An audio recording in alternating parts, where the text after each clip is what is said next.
The following is a local resident producer's program. The program content is the sole responsibility of the producer and does not necessarily reflect the views or policies of Oshkosh Media, the City of Oshkosh, or your video service provider.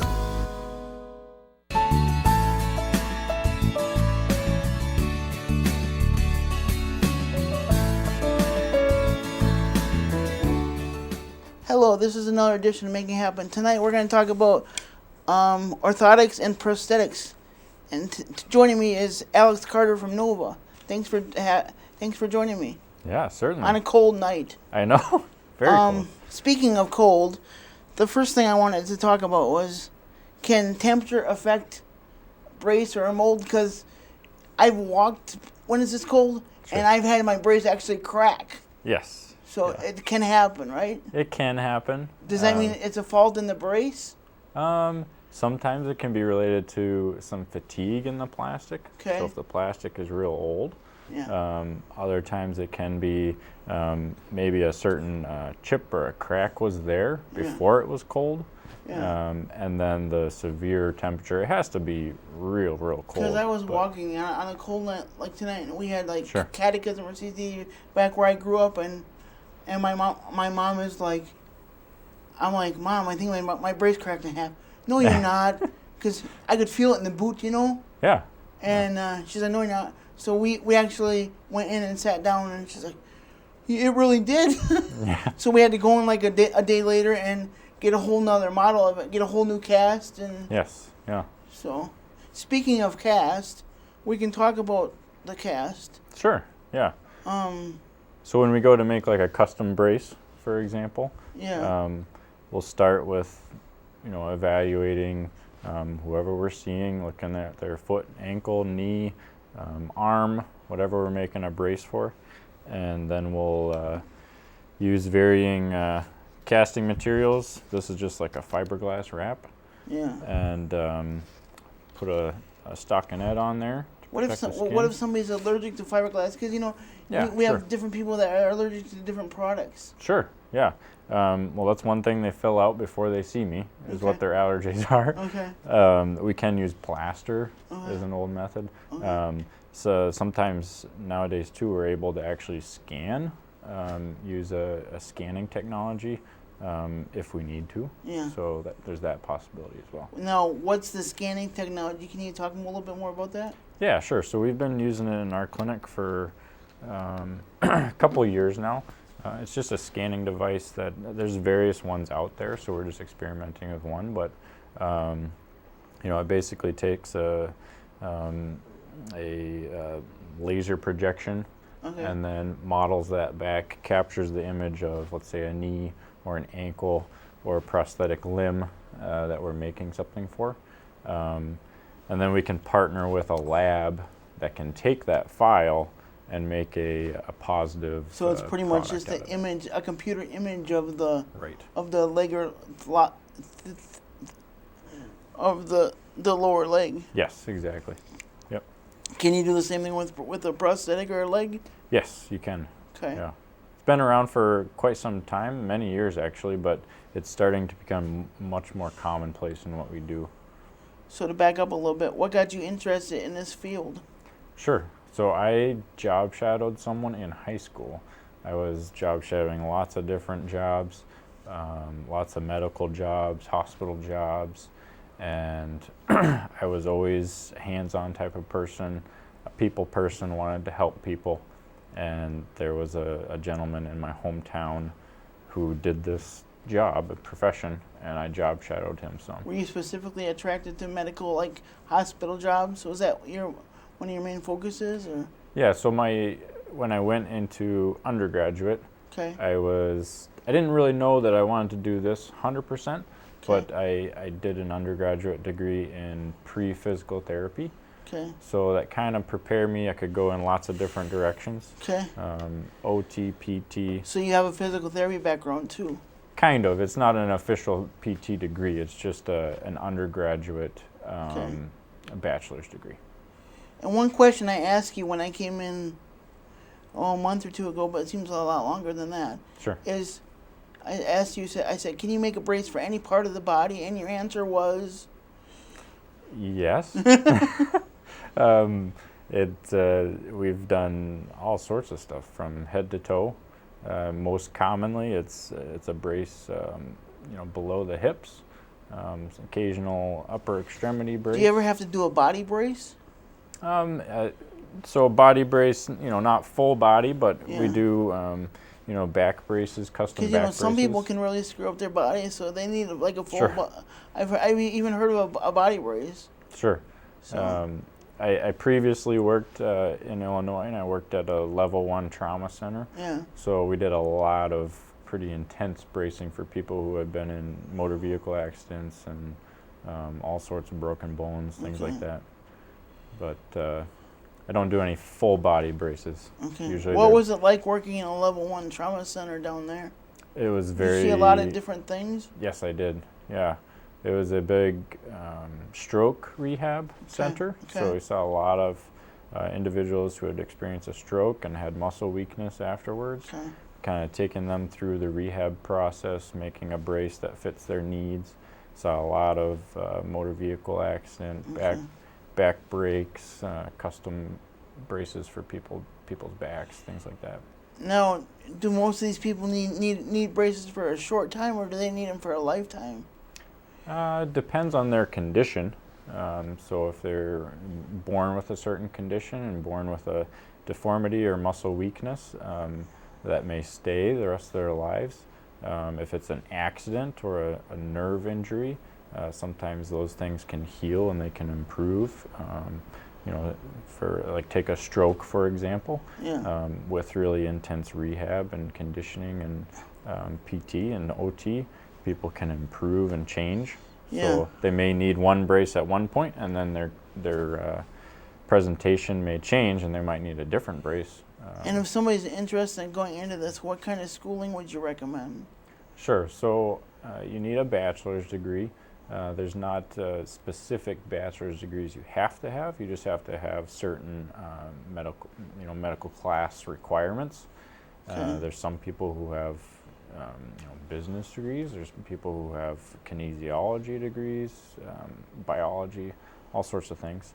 And then there's several schools. I don't know the exact number. There's actually not that many schools around the country that you can go to for this specific field. Somewhere in between 10 to 15, I think. But there's a few, but there's none in Wisconsin, right? There are other states probably, right? Right. Yep. And it's a graduate degree now to go on and do this. So did you go to school in Illinois then, or? No, I did my undergrad in Ohio, Okay. and then I went out to Seattle, Washington for 2 years and did my graduate degree there. Okay. And did you learn a lot then? Oh yeah, learned a ton. It was a very good experience, and after that experience, you have a degree, but you still have to train alongside Do you have somebody. to do like an internship, or have to work, or do an apprenticeship with somebody? Yes. Yeah, pretty much. We call it a residency. It's not. It's kind of like a medical residency in the sense that you work under someone else's credentials. So it's kind of like a doctor working under Yeah. a medical assistant, or Yeah. yeah. Yep.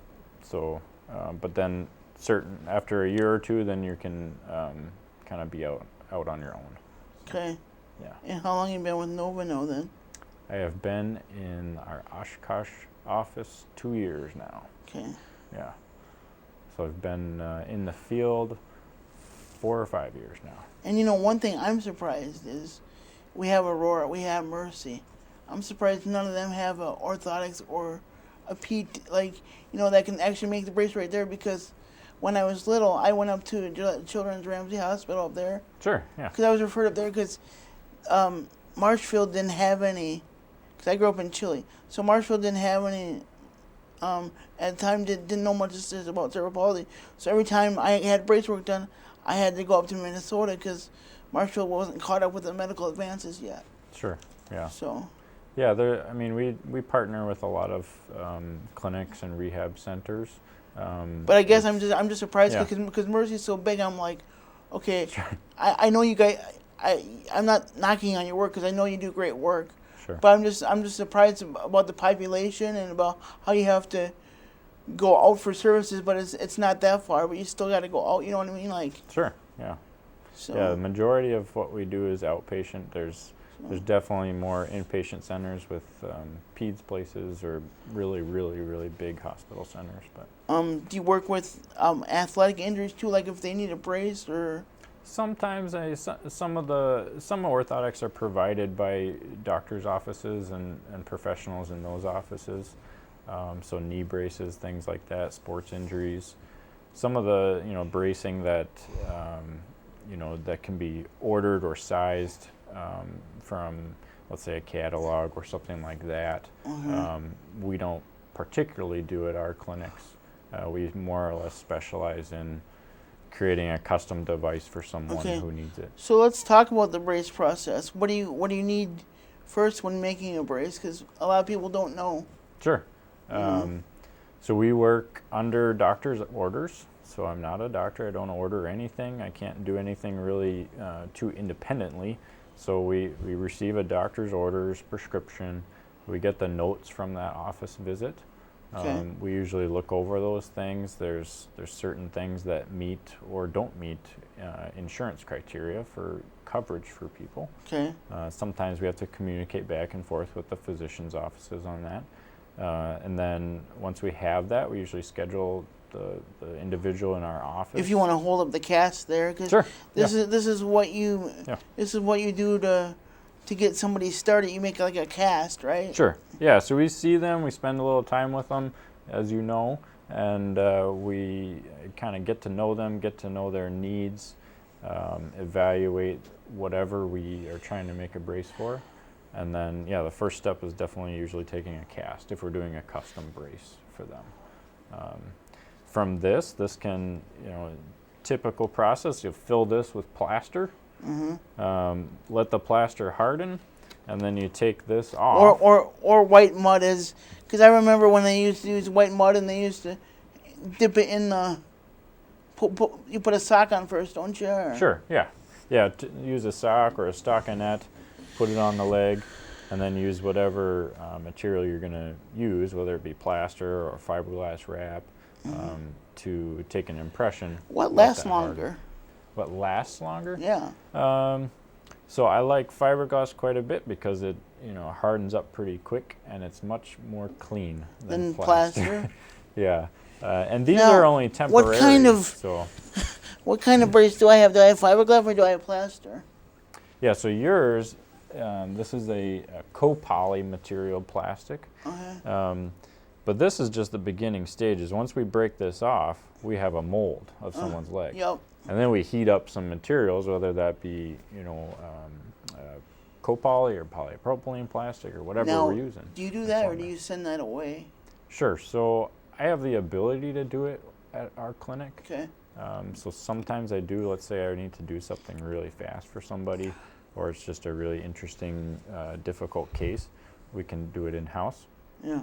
The majority of the time, I would say I partner with other labs, actually in Wisconsin primarily, who have really great technicians, and we talk back and forth and design the brace and have them make the brace because how many different doing it all day. How many different technicians can get involved in one case? That depends how intense it is. Usually it's just one-to-one. We're just working with someone. Do you partner with anybody? Because is it just you at the clinic, or is there other? You guys offer other services besides legs and braces, or? We're primarily just doing custom bracing for the lower extremity primarily. We can do custom upper stuff.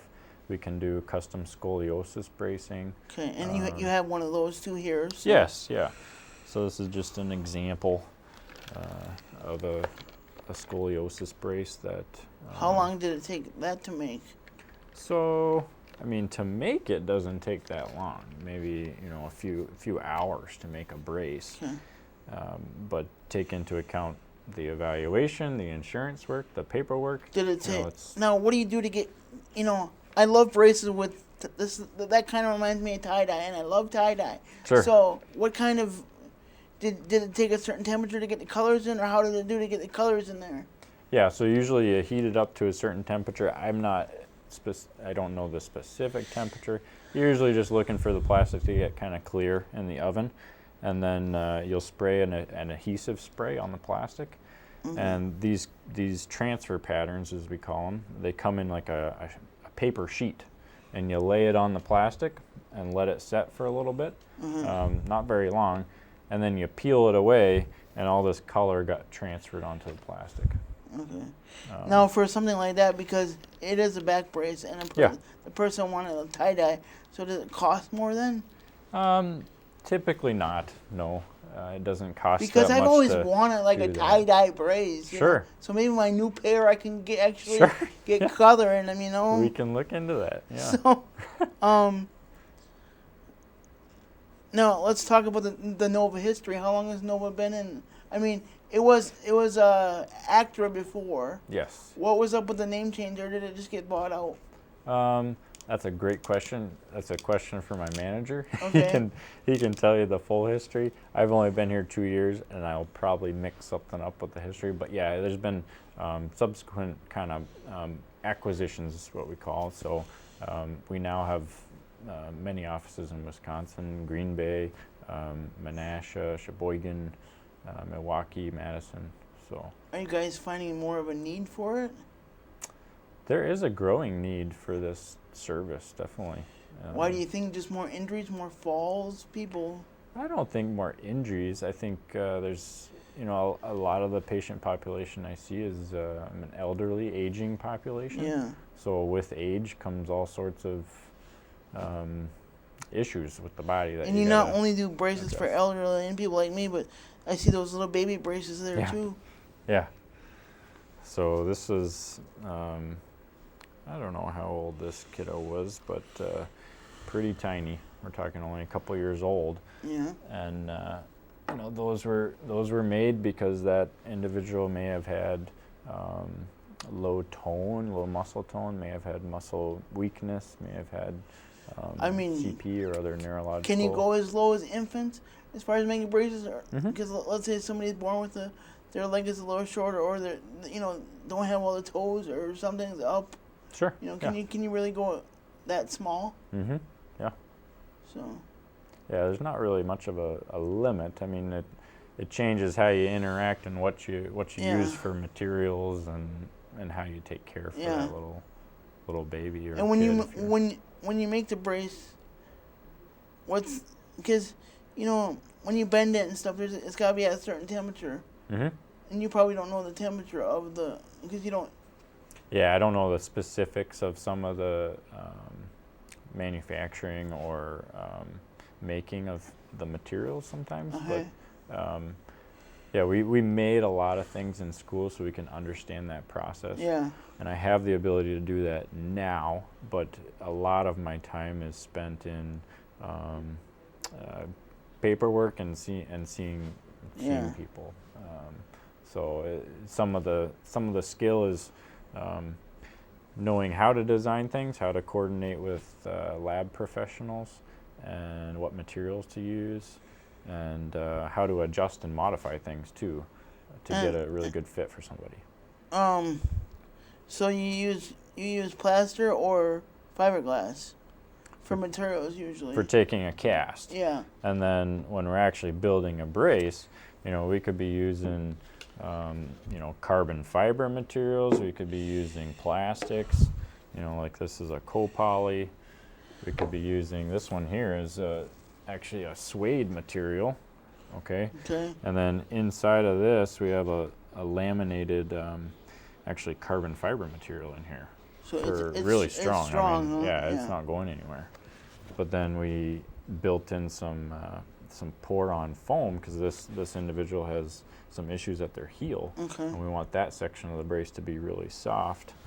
And then this up here allows for some volume change if they have a little bit of swelling in the leg too. Is any of that, and I know you know this, but I don't know how well you know it, but is any of the material that a person works with making a brace, is it hazardous to the person's health? Not usually. Carbon fiber is probably the biggest thing in our field. That's hazardous. Especially when you're grinding it. Okay. So you need to wear masks and protection, just make sure you're taking the necessary Yeah. safety precautions. But you said you don't deal with making the brace itself. Not usually. You could. Yes, But and I still do. But you work with a lot of technicians to, let's say if you need a lot of help, do you send it somewhere like in Milwaukee or something to, like you talk with a technician somewhere else at a different hospital or whatever, and then so do you send it away to Milwaukee or some other location to make it then, or how does the process continue from there? Sure, yeah. So let's say I just saw someone and I took this cast of their leg. Okay. Yeah. I'm going to coordinate with, let's use a lab in Milwaukee, for example, Okay. that I use quite a bit. And I'll fill out an order form, all right? So the patient's name, their weight, their condition, what's going on, what materials I want to use, how I want to design it. If they're allergic to any certain materials, right? Yeah, certainly. And oftentimes too, what's very helpful is I'll take some pictures. I'll take a picture of the person's limb, let's say, or their leg. I'll take a picture of this cast, and then I'll draw on it as well, exactly what I'm looking for. And once you kind of build a relationship with a lab technician, we have an in-house lab technician in our Menasha office. We just don't have one in our Oshkosh office. So they can do braces right in Menasha. Huh? Yes, yeah. So there's been some cases too with prosthetics or braces that, I'll go up to that lab and do something with that technician up there. Yeah. So there's definitely advantages to having in-house technicians and work, but I think you can get really good end results too partnering with an outside lab too. What's been how long you been? So what would you say what your title is then at the clinic? Sure. So my title, once you're certified, is I'm a certified prosthetist, orthotist. So prosthetist is artificial legs, arms, and orthotist is external bracing to help support or help someone walk better or heal a fracture or anything like that. Yeah. Do you want to share any interesting stories when you first started out, like without mentioning names, like any interesting cases? Like of braces you had to make, like on the fly, people that need it. Yeah. I can't think of any particular one right now. This, quite honestly, this right here is a pretty challenging, interesting case because we're trying to limit motion at the person's ankle. Yeah. Okay, but then they have. But you want to make it strong enough too. Yeah, so it had to be strong enough. We had to accommodate some swelling in their leg. So if it went up and down, how are we going to accommodate that? And then this individual had an issue at their heel that we really needed a lot of cushion and softness at their heel. They had a tremendous amount of pain. So with limiting motion, providing some cushion, and providing some volume fluctuation, accommodation for that. Yeah. Those are a lot of different issues that you're trying to address in one brace. Yeah. So that's one example. Yeah. So let's see.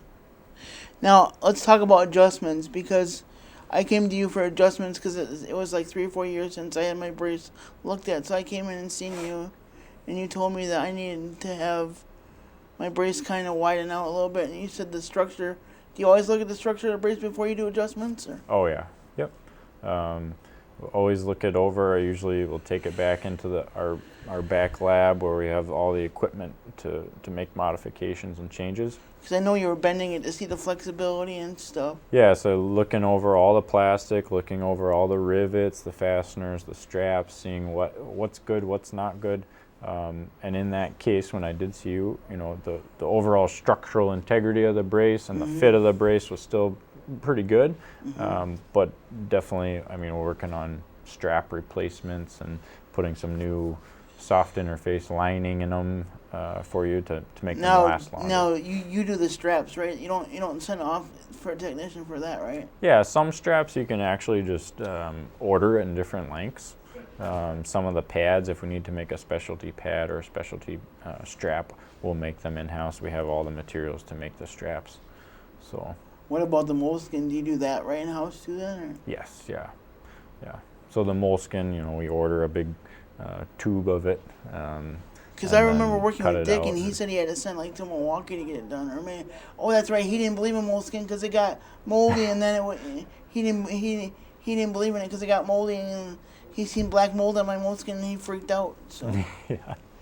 I mean, you do have to clean it and watch the condition of the braces. But I've never had a problem with. I've had mold in there, but I've never had a problem with it getting at the leg. yeah, So it's good to replace moleskin pretty regularly. how often should a person replace the moleskin? Well, I mean, we're typically seeing someone for a follow-up every 6 to 12 months, probably, Okay. in regards to their brace, Yeah. and we'll inspect all the materials, and as always, if they see something or they have an issue or concern, they give us a call and we take a And look, what- like yourself. And I know that. So do you handle like emergencies too? Because remember that one day I called in and said, "Hey, my ribbit, Yeah, my ribbit actually broke up top, and right. it was this part." And you said you make them copper. You put this one in copper, right? Yeah. You hand pounded this one in there. Yes, so. I did. Yeah, there's different sorts of fasteners, screws, rivets that we can use, and I chose to put in a copper rivet on that one because it has a lot of high stress going through it with you standing. So when somebody calls in for when somebody calls in for emergency, how soon can you see them?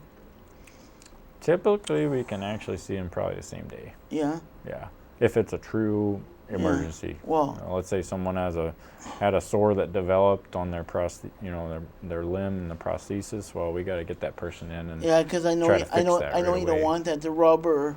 No, Do you- ideally not, but it Do you does see- happen. Do you see a lot of rubbing injuries or sores from braces? Not typically. That's why we spend as much time as we do up front to try to make a good fitting custom brace so that someone can walk out the door and not have issues. And what type of sock should a person wear? Because when they wear a brace, should they wear a longer sock, shorter sock, or Yeah.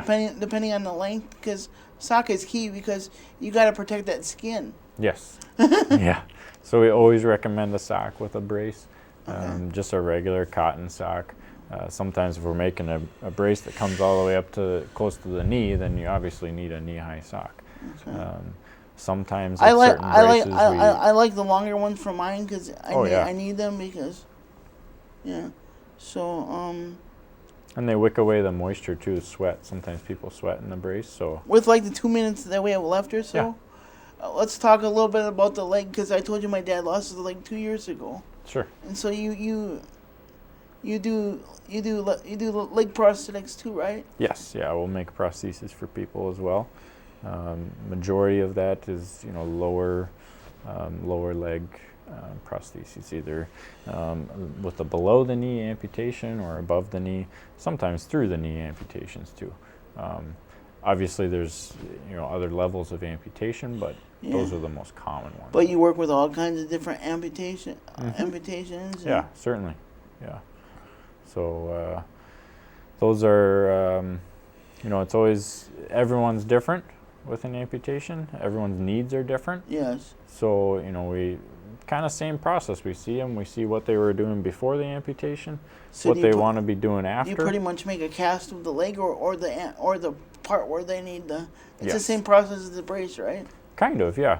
The only difference I would say in the process, let's say, is we'll use these clear plastic. Okay. So we call this kind of like a diagnostic or test socket. So this would be for something below the knee, okay? So then we can evaluate the fit and even have them stand and do some activities with something like Just this. wanted to know because if my dad's ever in town in his prosthetic Sure. brace, I got somewhere to go. Yeah, So yeah, we're here. what? Within the last 30 seconds, what do you like best about being in this field? I love the amount of time that I'm able to spend with people. Okay. That's one of the main reasons I got into it. Our appointments are very nice and long, so I can really have good conversation and spend good time with All right. someone. Well, thanks for joining me, Alex. Yes, This thank is you Eric, very much. This is Eric Casper for Making It Happen.